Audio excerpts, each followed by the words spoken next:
샬롬 김윤교 목사입니다. 오늘 우리들은 레위기 4장 3절에서 12절의 말씀을 근거해서 제사장들이 드리는 속죄제라는 제목을 가지고 함께 하나님의 말씀을 생각해 보겠습니다. 하나님께서는 레위기 4장 1절에서 5장 13절의 말씀에서 속죄제에 관하여 우리에게 말씀하고 계십니다. 우리가 이미 생각을 해 본 바와 같이 속죄제라고 번역이 되어져 있는 히브리어 명사는 하타트인데, 이 명사의 동사의 의미를 생각해 보면 깨끗하게 하다, 정결하게 하다라는 의미를 가지고 있습니다. 그러므로 우리가 하타트를 속죄제로 번역하기보다 정결제로 번역하는 것이 조금 더 올바른 번역이라는 것을 생각을 해 보았습니다. 그러나 우리가 개역 개정 성경을 통하여 하나님의 말씀을 읽어가고 있기에 예배 시간에는 속죄제라는 단어를 사용하겠습니다. 하나님 앞에서 속죄제를 드리는 대상을 생각을 해보면 제사장 그룹과 온 회중, 그리고 족장, 지도자 그룹과 평민 그룹으로 나누어 볼 수 있습니다. 그리고 오늘 본문 말씀 4장 3절에서 12절의 말씀에서는 제사장 그룹이 부주의하게 하나님 앞에서 죄를 지었을 때에 속죄제를 드리는 모습을 우리에게 말씀하고 있습니다. 특별히 우리가 제사장 그룹이 하나님 앞에서 속죄제를 드리는 이 모습을 생각을 해보면 제사장들은 스스로 자신의 죄를 용서하는 이 행위를 할 수 없다는 사실을 생각해 볼 수 있습니다. 레위기 4장 20절의 말씀에서 온 회중이 하나님 앞에서 부주의하게 죄를 지었을 때에 제사장은 이 회중을 위해서 속죄의 역할을 합니다. 그리고 족장들과 평민들이 부주의하게 죄를 지었을 때도 동일한 역할을 하는데, 제사장들은 자신의 죄를 속죄하는 역할을 스스로 할 수 없다는 사실을 우리가 생각을 해 볼 수 있습니다.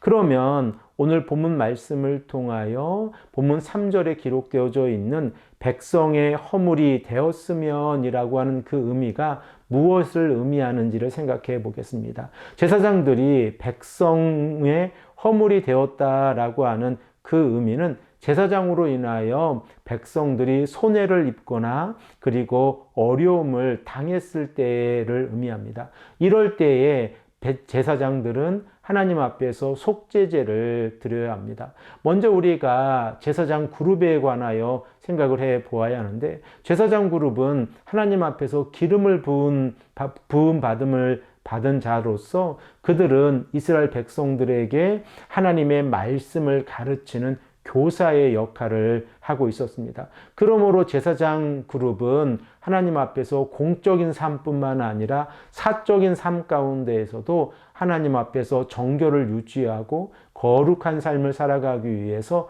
최선을 다하는 삶을 살아가야 했습니다. 그러나 만일 그들이 하나님 앞에서 하나님의 거룩으로부터 멀어지고 부주의로 인하여 하나님 앞에서 죄를 짓고 그로 인하여 백성들의 허물이 되었을 때에 그들은 하나님 앞에서 속죄제를 드려야 한다는 사실을 우리가 말씀을 통하여 생각을 해 볼 수 있습니다. 또한 백성들 앞에서 제사장들이 하나님의 말씀에 순종하고 그 말씀대로 따라 살아가야 하는데, 이들이 하나님 앞에서 죄를 지으며 나아간다고 하면 이 모습이 백성들에게 나쁜 영향을 미치고 있다는 것을 생각을 해보면, 하나님 앞에서 제사장들이 속죄제를 드릴 때는 온 회중이 속죄제를 드리는 것처럼 숫송아지를 사용한다는 것 또한 우리가 생각을 해 볼 수 있습니다.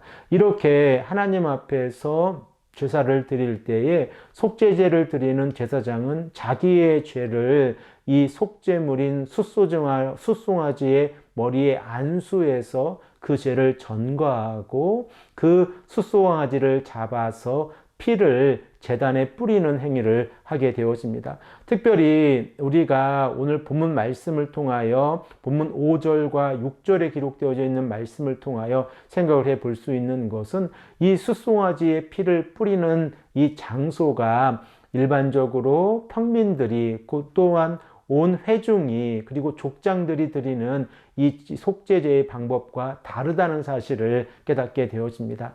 우리 다 함께 본문 5절에서 6절의 말씀을 함께 읽겠습니다. 기름 부음을 받은 제사장은 그 숫송아지의 피를 가지고 회막에 들어가서 그 제사장이 손가락에 그 피를 찍어 여호와 앞 곧 성소의 휘장 앞에 7번 뿌릴 것이며, 이렇게 하나님 앞에서 제사장들이 하나님 앞에서 죄를 지었을 때에는 그들은 하나님의 성소 안에 들어가서 7번 이 피를 뿌리는 행위를 통하여 정결을 강조하고 있습니다. 그러나 일반 평민이나 족장들이 하나님 앞에서 죄를 지었을 때에 그 피를 뿌리는 장소는 회막들에 위치한 번제단이라는 것을 생각을 해보면, 제사장들이 하나님 앞에서 죄를 짓는 것을 하나님께서는 더 중한 그러한 모습으로 지금 다루고 계시다는 사실을 우리가 생각을 해 볼 수 있습니다.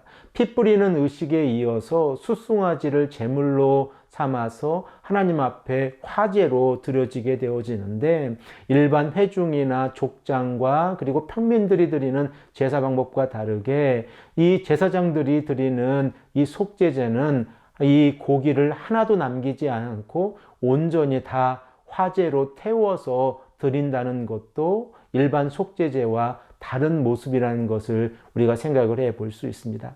사랑하는 성도 여러분, 구약의 시대에서 제사장들이 하나님 앞에서 거룩을 유지하는 것이 소중한 것처럼, 지금 현대를 살아가고 있는 목회자들이 하나님 앞에서 거룩을 유지하고 하나님의 말씀을 온전히 올바르게 전하는 것은 너무나도 소중합니다. 만일 목회자들이 하나님 앞에서 올바른 삶을 살아가지 못하고 있는 상황 가운데에서 복음을 전하고 하나님의 말씀을 강론한다고 하면 이것이 얼마나 하나님 앞에서 악한 모습이라는 것을 우리가 생각을 해 볼 수 있습니다. 그러므로 우리가 이 말씀을 함께 읽고 생각해 보고 있는 것처럼 우리가 목회자들을 위해서 함께 기도하기를 소망합니다. 목회자분들이 오직 온전한 모습으로 여호와 하나님 앞에서 하나님의 말씀을 올바르게 증거할 수 있도록 여러분들께서 함께 기억하시고